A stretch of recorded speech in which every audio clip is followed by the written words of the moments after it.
دو انسانوں کو سب سے خوفناک عذاب ہونے والا ہے، دو انسانوں کو، ایک سود کھانے والا، ایک قتل کرنے والا، ایک سود کھانے والا، ایک ناحق قتل کرنے والا۔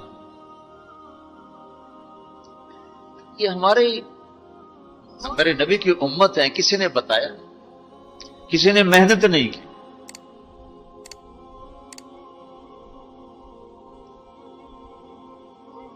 آخری حج کا خطبہ آپ نے جو دیا، ہر دفعہ یہاں سے بات شروع کی، تمہارے جان مال ایک دوسرے کے لیے قابل احترام ہے، کسی پہ ہاتھ نہ ڈال۔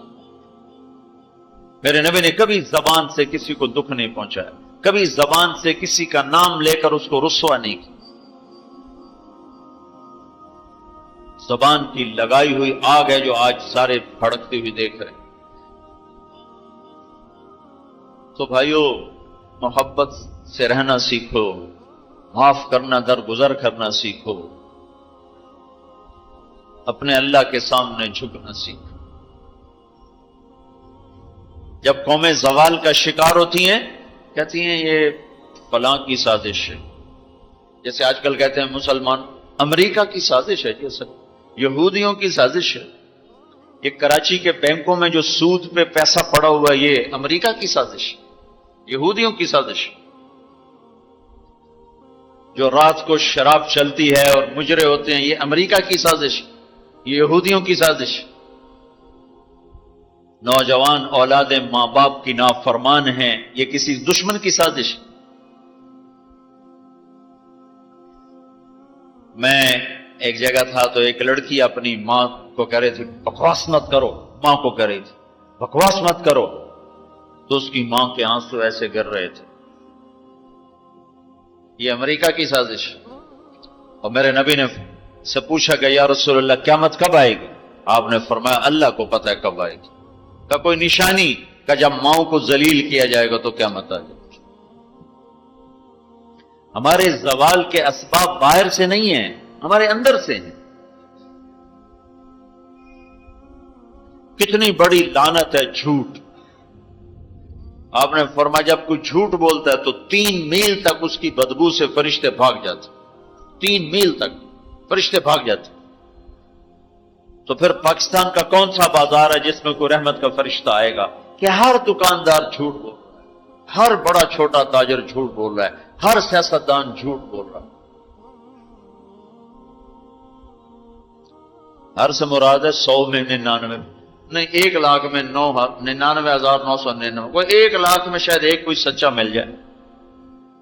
اور جس قوم میں جھوٹ اور ظلم اور خیانت پھیل جائے وہ قوم تباہ ہو جاتی۔ ان کو کسی دشمن کی ضرورت نہیں ہے، وہ اپنے دشمن خود ہیں۔ جسے نشہ کرنے والے کا کوئی دشمن نہیں، وہ اپنی ذات کا دشمن خود ہے۔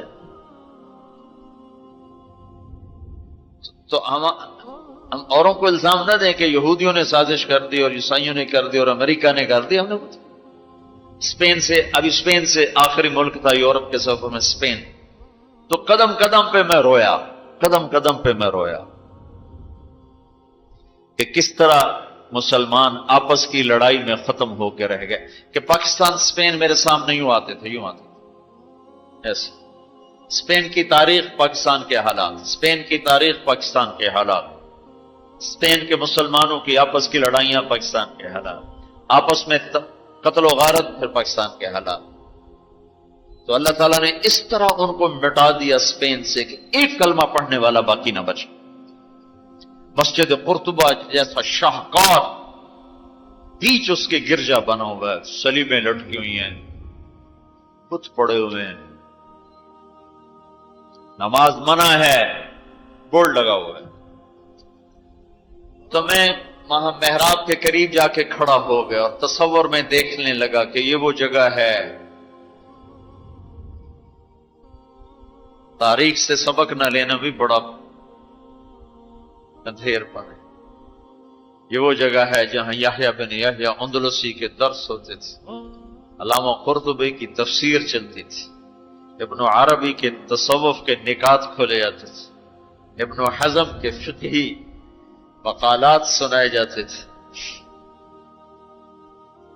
بقی ابن مخلد جیسی شخصیات یہاں بیٹھ کے قال اللہ قال رسول کہتے۔ ننگی عورتیں پھر رہی ہیں نکریں پہنی ہوئی، وہ تو ایک ان کے لیے تفریح کی جگہ بنی۔ میں تو آنکھوں سے بھی رو رہا تھا اور دل سے بھی رو رہا تھا، اور زیادہ رونا اس پہ آ رہا تھا کہ اپنا ملک دیکھ رہا تھا کہ آج میرے ملک کے لوگوں کو ہوش نہیں ہے، وہ کیا کرنے۔ دین پہ نفرت، فرقہ واریت کی نفرت، سیاست کی نفرت، قوم کی نفرت، صوبوں کی نفرت، شہروں کی نفرت، زبان کی نفرت، کون کون سا زخم ہے جو اس جسم پہ نہیں لگا ہوا، اب کون کون سے زہریلے تیر ہیں جو اس پر نہیں چلائے گے۔ میں ایسے ہی کھڑا دیکھتا، پھر میں محراب کے پاس جا کے کھڑا ہو گیا، تو 700 سال پرانی قرآن کی آیات اب بھی اسی طرح لکھی ہوئی۔ تو میں نے کہا یا اللہ، میں یہ نماز تو کوئی نہیں ہوگی، کسی کے نزدیک بھی ایسی نماز نہیں ہے، پر تو جانتا ہے کہ میں چاہتا ہوں میں اس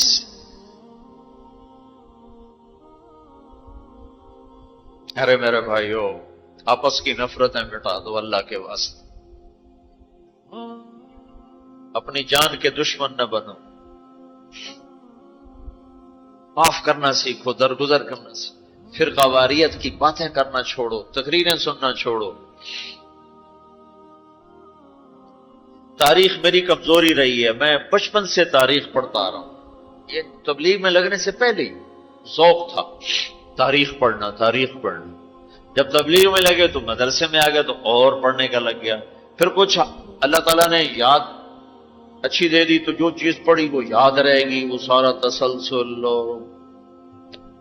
میں تو ایسے بس ڈوبتا ابھرتا رہا کہ یا اللہ، آج میں یہاں اس دھرتی پہ سجدہ نہیں کر سکتا جہاں 700 سال جن اینٹوں نے سجدے کے لمس محسوس کیے، جن اینٹوں نے تیرے لاکھوں کروڑوں پیاروں کے آنسو جذب کیے، جن در و دیوار نے تیرے ہزاروں محبوب لوگوں کے واز و ارشاد سنے، جن کونوں میں تجھے یاد کرنے والے ہزاروں لاکھوں کروڑوں انہیں روشن کرتے کرتے کرتے آج اسی زمین کے نیچے سوئے ہوئے ہیں، قرطبہ کے قبرستان پہ شہر بنا ہوا، نہ کسی بادشاہ کی قبر باقی اور نہ کسی بڑے کی نہ کسی چھوٹے کی۔ میں یہاں نماز پڑھتا ہوں، میری نماز قبول کر لے۔ میں نے اشاروں میں نماز پڑھی، اللہ اکبر، پھر ثنا، پھر سجدہ، پھر رکوع، پھر سجدہ، اللہ اتنا کو کیا ہے، رکوع سجدہ اتنا کر کے تاکہ کسی کو چونکہ جو داڑھی والا اندر آتا ہے نا تو اس کے پیچھے سیکورٹی لگ جاتی کہ کہیں کسی کونے میں چھپ کے نماز نہ پڑھ لے، تو ایک سیکورٹی والا ہمارے پیچھے پیچھے کر رہا، چلو یا اللہ میں بھی ان میں ہو جاؤں جنہوں نے اس مسجد میں نماز پڑھی تھی۔ اور میرا پاکستان اس دور سے گزر رہا ہے، نہ عوام کو ہوش ہے نہ خواص کو ہوش کہ کیا ہو رہا ہے۔ شاید اللہ تعالیٰ کسی کی فریاد پر آنکھیں کھول دے کسی کی۔ تو بھائیو، محبت سیکھو، درگزر سیکھو۔ اس تبلیغ سے خوبصورت محنت، سارے دین کی محنتیں حق ہیں جس سے خیر پھیل رہی، جس سے لوگوں کو نفع پھیل رہا ہو، لیکن میرے بھائیو دنیا بھی پھری ہے، تاریخ بھی پڑھی ہے، وہ کچھ اللہ تعالیٰ نے موقع دیا، بہت زیادہ سے مراد یہ نہیں کہ میں کوئی کتابوں کے انبار لگا دی، اپنی حیثیت کے مطابق میں آپ کو اندر کے یقین کے ساتھ کہتا ہوں کہ پہلے 300 سال کا تو کوئی مقابلہ نہیں، پہلے 300 سال کو چھوڑ کر ان 1100 سال میں تبلیغ جیسا کام کبھی نہیں ہوا۔ میں تمہارے سامنے ہاتھ جوڑتا ہوں، تبلیغ میں وقت دو، اگر اپنے اللہ سے تعلق بنانا ہے، اگر لوگوں کو اللہ کی طرف پھیرنا ہے تو تبلیغ میں جاؤ۔ بہت بڑا مجمع آیا ہوا ہے، صرف ہر مہینے 3 دن کی نیت کر لو کہ ہر مہینے 3 دن لگانے ہیں، کرو گے نیت؟ کرتے ہو نیت؟ ہر مہینے 3 دن لگانے شروع کرو۔ تمہاری زندگی میں تبدیلی آ جائے گی. 6 بر اعظم کے انسانوں تک پیغام پہنچ رہا ہو، ہر زبان کے لوگوں کو ہدایت مل رہی ہو، ہر طبقے کو ہدایت مل رہی ہو. جب طوائفوں کی طرف ذہن گیا، پھر کہا خسروں کو بھی تو لینا چاہیے، وہ بھی تو نبی کی امت، ان کے پاس پہنچ گئے. تو ہمارے علاقے کا سب سے بڑا ڈانسر، اب اس کی داڑھی ہے، 5 وقت کا پہلی صف کا نمازی ہے. جب میری اس کی پہلی ملاقات ہوئی، میں نے کہا تو کبھی نماز پڑھی؟ کہا جی کدی نہیں. کدی جمعہ پڑھے؟ جی کدی نہیں. عید پڑھی؟ جی کدی نہیں. میں کیوں؟ کہ جی یہ مولوی ساڑھے نال نفرت کریں دن اور اساں بھی پرا پرا رہ جانے ہیں، تو سب پیار کی ایسی آ گئے ہیں. اس کا چلا بھی لگ چکا ہے، داڑھی بھی رکھ لی ہے. ایک مجھے ملا ناچم یہی، اس کے بال کٹوائے، سارا کچھ سٹ سٹ کیا.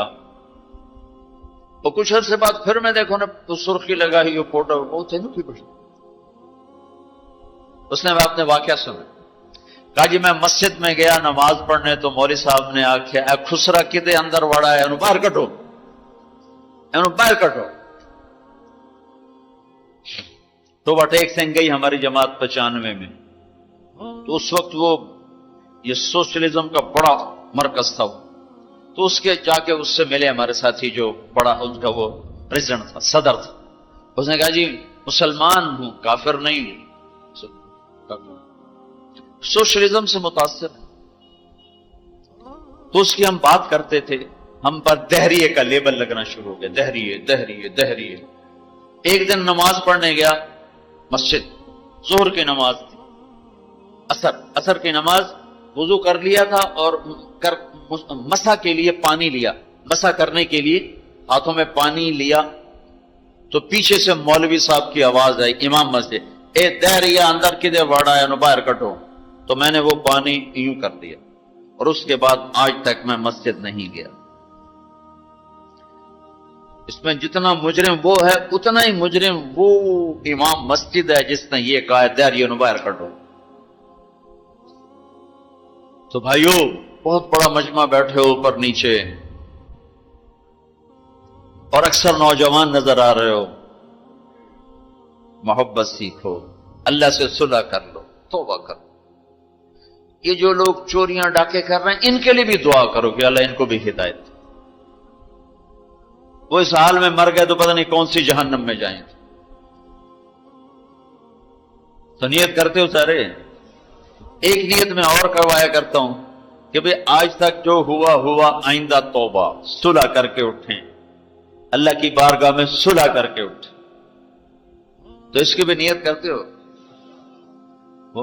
ابھی تمہارے آنے سے پہلے اسپین کے ایک ساتھی سے بات ہو رہی تھی، وہ جو میں آخر میں توبہ کرواتا ہوں، انہوں نے کہا جی آپ تو چلے گئے ہیں اور ہمیں مسلسل خبریں آ رہی ہیں، چونکہ وہاں پاکستانی بہت زیادہ شراب کا کام کرتے ہیں، ان کے ہوٹلز ہیں تو ہوٹل میں شراب چلتی ہے. انہوں نے کہا جی مسلسل ہمارے لوگ کہ اسی جی توبہ کیتی ہے، بھائی ایسی شراب بیچنی بند کرتی، شراب بند کرتی. مختلف جگہوں سے خبریں آ رہی. کہا جی ہم نے وہاں توبہ کی، ہم نے سوچا تھا مکے جائیں گے، وہاں جا کے توبہ کریں گے، لیکن وہ تو ادھر ہی انہوں نے ہمیں توبہ کروا دی، تو بس یہ ہماری توبہ. تو ایک یہ کہوں گا کہ توبہ کر کے اٹھو، ٹھیک ہے؟ جو پیچھے گزر گئی یا اللہ معاف کر دے، آئندہ تجھ سے صلح کر کے چلیں گے. اور اگر کبھی پھر ٹوٹ گئی تو یہ کون سا اوکھا کام ہے، پھر توبہ کریں گے، پھر معافی مل جائے. اس دربار میں معافی کے سوا تو معافی سے معاف کرنے سے زیادہ محبوب عمل کو نہیں اللہ کی بارگاہ. تو توبہ کی بھی نیت کرتے ہو تو کہو یا اللہ میری توبہ، پھر کہو یا اللہ میری توبہ، پھر کہو یا اللہ میری توبہ. اللہ قبول فرما لے. اب حج والوں سے کوئی موقع ملا تو کر لوں گا، ورنہ وہیں مکے چل کے بات کریں گے. لیکن آپ بھائیو، ہو سکتا ہے اس وقت کی بات یہی ہو جو اللہ نے کہلوائی، ضرورت اسی کی ہو. میں آپ سے گزارش کرتا ہوں محبت سیکھو، معاف کرنا سیکھو، ماں باپ کے آگے چپ رہنا سیکھو، بیوی کی کمی بیشی برداشت کرنا سیکھو، حتیٰ کہ اولاد کی کمی بیشی پر بھی ایک دم سیکھ پانا ہو جاؤ، ہاتھ نہ اٹھاؤ، صبر کرو، حوصلے سے کام لو اور ان کو پیار محبت سے سمجھاؤ. سہیل احمد مشہور اداکار ہے، 96 میں ہم نے اداکاروں میں بھی کام کیا تھا، تو اس وقت ہم ایک مرید کے ہماری جماعت تھی جو ہمارے ساتھ تھا، گجرا مالک، مجھ سے کہنے لگا مولانا میرا باپ ڈی ایس پی ریٹائر، زندگی پر 1 روپیہ حرام نہیں کھایا، 1 روپیہ رشوت نہیں، اب بے تکلف ہو چکی ہے، تعلق بن چکا ہے، تو میں کہتے تو کڑے حرام کھاتے بڑھ گئے، میں نے آگے کہا تو کڑے حرام کھاتے بڑھ گئے، تو کیوں اس غلط کام میں چلا گیا؟ کہا جی بس کیا بتاؤں، 8ویں جماعت میں تھا، فلم دیکھنے چلا گیا، واپس آیا تو میرے باپ کو پتا چل گیا میں نے فلم دیکھی، تو اس نے پولیس والا بوٹ اٹھایا اور مار مار مار مار میرے سر سے خون نکال دی۔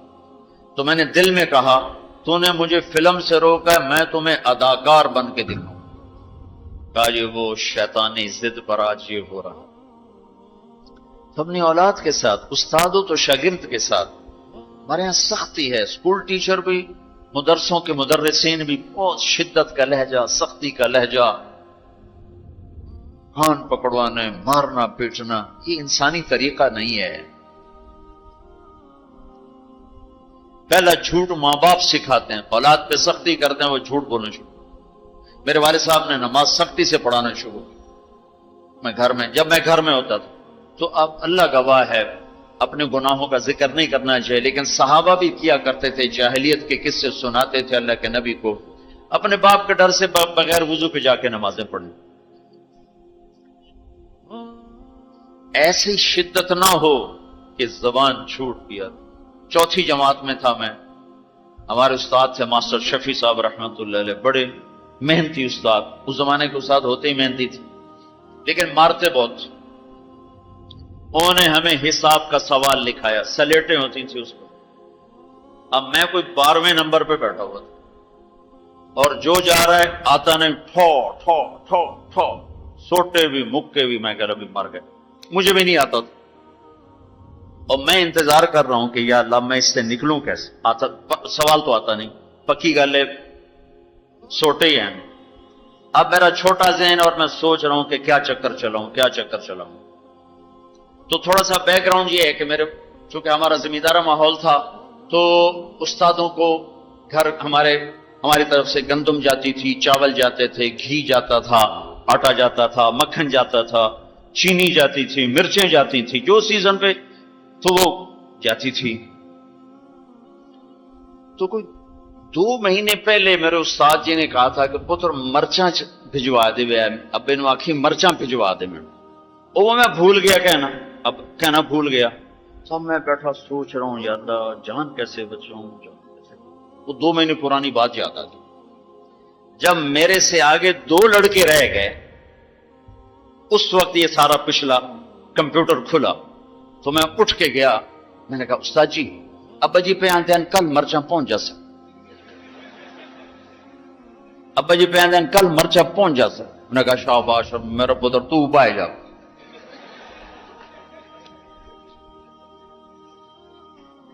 یہ جھوٹ کس نے بلوایا؟ استاد نے، اس کے ڈنڈے نے، اس کی سختی نے۔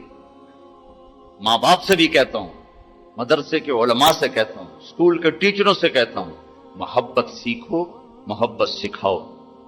اولاد سے کہتا ہوں ماں باپ کی محبت سیکھو، ان کی شدت کو برداشت کرنا سیکھو۔ بھائی سے کہتا ہوں بھائی کی برداشت کر، آپ بیٹھے ہو عورتیں نہیں ہیں تو آپ سے کہتا ہوں بیوی کی برداشت کرو، ماں کی برداشت کرو، بہنوں کی برداشت، جو بھی کوئی بلندیوں کے راستے ہیں وہ برداشت میں چھپے ہوئے۔